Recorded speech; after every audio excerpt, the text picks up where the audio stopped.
প্রধানমন্ত্রী হিসেবে নিজের প্রথম বিদেশ সফরে মালয়েশিয়ায় গিয়ে অসাধারণ ও উষ্ণ অভ্যর্থনা পেলেন প্রধানমন্ত্রী তারেক রহমান। পুত্রাজায়ায় মালয়েশিয়ার প্রধানমন্ত্রী আনোয়ার ইব্রাহিম নিজে তাকে লাল গালিচা সংবর্ধনা দিয়ে স্বাগত জানান। কিন্তু জাঁকজমকপূর্ণ এই আনুষ্ঠানিকতার বাইরে বাংলাদেশের সাধারণ মানুষের মনে এখন একটাই প্রশ্ন: এই হাই প্রোফাইল সফর থেকে আসলে কি পেল বাংলাদেশ?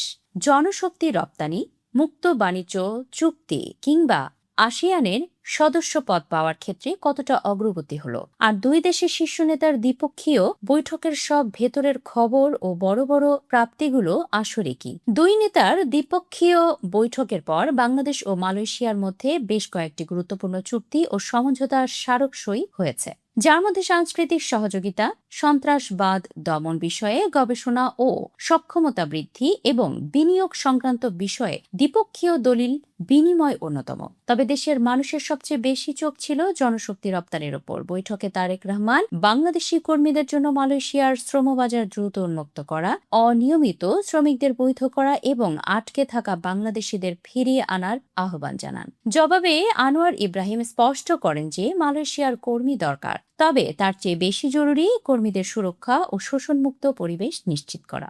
এই প্রক্রিয়া স্বচ্ছ ও সাশ্রয়ী করতে খুব শীঘ্রই জয়েন্ট ওয়ার্কিং গ্রুপের বৈঠক ডেকে নতুন একটি সমঝোতা স্মারকের খসড়া তৈরি করার সিদ্ধান্ত নেওয়া হয়েছে, যা প্রবাসীদের জন্য বড় সুখবর।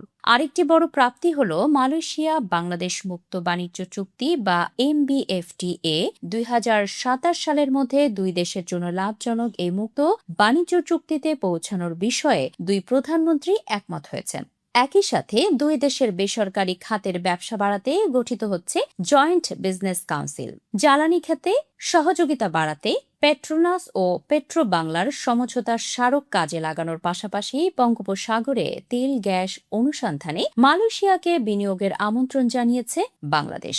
এছাড়াও ডিজিটাল রূপান্তর, কৃত্রিম বুদ্ধিমত্তা, সাইবার সিকিউরিটি এবং মালয়েশিয়ার বিখ্যাত সেমিকন্ডাক্টর শিল্প ও হালাল ইকোসিস্টেমের দক্ষতা বাংলাদেশে কাজে লাগাতে দুই দেশ একসঙ্গে কাজ করার প্রতিশ্রুতি দিয়েছে।